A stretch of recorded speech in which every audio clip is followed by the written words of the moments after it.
j'espère que ton poney va bien.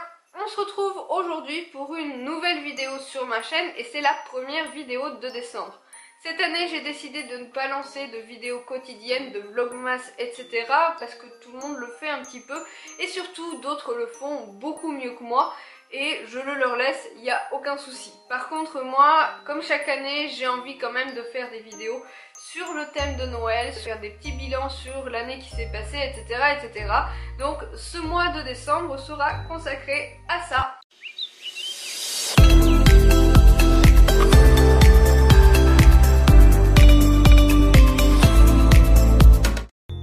Je commence donc avec ma traditionnelle lettre au Père Noël. Vous le savez, j'aime beaucoup les wishlists.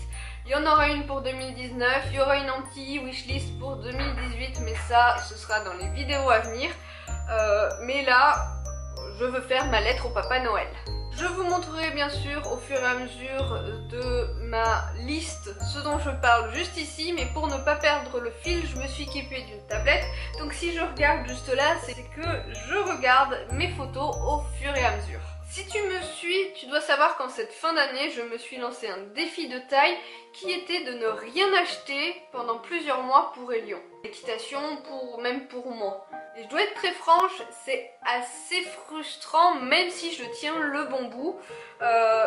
En conséquence, pour ce Noël, j'ai envie d'un Noël poney, 100% équitation, histoire de rattraper un peu le coup quoi. Bien sûr, forcément, ce n'est pas ce qui plaît le plus à mon Père Noël, parce qu'il a l'impression que je m'achète des choses de poney toute l'année. Mais Père Noël, si tu passes par là, ça fait longtemps que ça n'a pas été le cas. Et sinon, si tu entends un bruit bizarre, c'est que là j'ai un trou, et dans le trou, il y a un chat. Trêve de bavardage, allons-y gaiement, et commençons par le commencement. Cette année, j'ai très envie d'avoir sous mon sapin de Noël un, ou éventuellement, si le Père Noël était généreux, plusieurs tapis de selle. Ne nous emballons pas. Je me suis rendu compte que je montais énormément en selle de dressage, mais que paradoxalement, j'avais très peu de tapis pour aller en dessous de cette selle. Contrairement à mes tapis d'obstacles, que là, oui, j'ai en quantité plus que déraisonnable. Du coup, j'ai fait une petite sélection de tapis qui me font très envie en cette fin d'année. Et le premier, celui-ci, c'est un tapis de la marque imprononçable Uvblocken, je suis même pas sûre que ça se dise comme ça, et que je trouve juste sublime, très bling bling, je l'entends, ça ne va pas plaire à tout le monde, mais le petit souci de ce tapis, c'est qu'il est en Australie, c'est-à-dire que la boutique qui le vend est à l'autre bout du monde. Bref, celui-là, on oublie. Le deuxième qui me fait énormément de l'œil en cette fin d'année, c'est un escadron de la collection Héritage 2018-2019. On ne sait pas dire s'il est noir ou s'il est bleu marine, ils ont mis tout le monde d'accord, ils l'ont appelé, me semble-t-il, Black Navy ou quelque chose comme ça, Navy Black. Ce que j'aime beaucoup, c'est le marquage Héritage et le liseré cuivré qui font toute la différence sur ce tapis. Ne nous emballons pas non plus, ce modèle est en édition ultra limitée et il devient de plus en plus compliqué pour tous les Pères Noël de la planète de le trouver en vente sur les sites internet. Du coup, je me rabats sur un autre tapis, en édition limitée aussi, je suis désolée, de la marque HV Polo qui lui est bien bleu marine, un joli bleu marine d'ailleurs, avec le liseré en pied de poule que j'aime beaucoup. Et pour terminer, j'aimerais un tapis noir avec du rouge, genre noir avec un liseré rouge ou une cordelette rouge ou quelque chose comme ça. Je ne sais pas, mon cœur balance entre le tapis Hag et le tapis de chez Harcourt. Les deux sont super jolis. Je ne sais pas lequel des deux je préfère. Celui de Harcourt est très simple, très sobre, tandis que celui de chez Hag n'a pas que du rouge, il a également du blanc. Je trouve que le logo donne un petit côté sport. Bref, j'aime autant l'un que l'autre. Ensuite, deuxième catégorie entre guillemets d'articles que j'aimerais retrouver sous mon sapin cette année. Et c'est la même chose que tous les ans en plein mois de décembre, ce sont des vêtements d'équitation pour l'hiver. Alors il y a des trucs que je vais mettre aujourd'hui dans cette lettre au Papa Noël qui était déjà dans la lettre au Papa Noël de l'année dernière. J'ai juste pas eu l'occasion de me les procurer cette année ou bien je me suis procuré un équivalent et ça a été un total flop. Cette année je crois que j'ai vraiment besoin d'une nouvelle veste sans manches. Je l'aimerais de couleur marron chocolat. Je sais qu'il y en a une chez Kramer que j'aime assez bien, qui paraît très chaude. Et il y en a une autre qui n'est pas marron ni chocolat et qui me paraît pas très chaude non plus, mais que je trouve juste sublime. C'est une veste avec des petites matelassures effet vintage de chez Hag, qui est donc noire, avec le petit liseré marron en cuir vers les poches.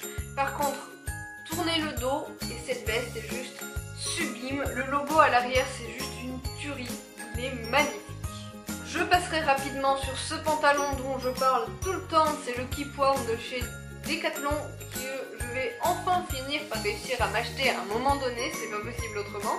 Pour continuer sur quelque chose que j'avais déjà dans ma wishlist de l'année dernière, que j'avais fini par m'acheter en vente privée, pad, quelque chose comme ça, pour une vingtaine d'euros. Je m'étais donc acheté des bottes fourrées que je trouvais très bien, mais clairement elles ont duré 4 mois d'utilisation puisque le pied s'est déchiré. Donc j'aimerais trouver un jour une paire de bottes fourrées qui soient imperméables et dont le pied ne se déchire pas. Alors il se déchire au niveau du pli des orteils, en fait je sais pas vraiment comment expliquer ça, mais ça finit toujours par prendre l'eau avec moi. J'ai vraiment la poisse avec ces articles là. Et pour renouveler la paire que je viens de bousiller il y a quelques semaines dans la boue, je ne sais pas quoi prendre. Il y a le choix entre ce genre de bottes disponible chez Kramer, mais puisque c'est presque exactement le même type que je viens d'avoir et que je viens de lâchement délester dans ma poubelle, je ne sais pas quoi prendre. Il existe bien ceci, mais c'est plutôt cher, une centaine d'euros pour une paire de bottes pour aller dans la boue. Bref, si un Père Noël du pôle Nord passe par là et sait m'envoyer un colis avec des bottes qui ne prennent pas l'eau, ce serait un véritable miracle. Et pour terminer, parce que bon, il faut quand même mettre quelques trucs de filles dans une lettre de Père Noël, j'aime bien cette palette de maquillage chez Sephora, donc c'est la Too Faced Gingerbread machin truc. Elle est super jolie, elle est tellement dans le thème que ça devient une évidence. Mais par contre ça fait très longtemps que je ne me suis pas payée du maquillage, donc pourquoi pas. Et deuxième chose, j'aurais bien besoin d'un petit sac à main, mais je sais pas quel modèle. Alors il y a celui-ci de chez Ekinema qui fait très poney, hein. Mais est-ce qu'on va pousser le vis jusque là? Je ne sais pas. Mon souci c'est que je suis très difficile pour tout ce qui est sac à main, vêtements, etc. Donc ben... non, un tapis de sel c'est bien. Et voilà, c'est tout pour cette petite vidéo. Certes, il n'y a rien d'emballant là-dedans. Non, je n'aurai pas de Sam Shield à Noël ou de Veredus ou de quoi que tu veuilles qui coûte un bras. Ce sont des choses que si je veux vraiment, j'économise pour et je me les achète. N'hésite pas à me dire dans les commentaires quel serait le cadeau qui te ferait plaisir cette année. Et sur ce, je te dis à très bientôt pour une nouvelle vidéo et je fais plein de papouilles à ton poney.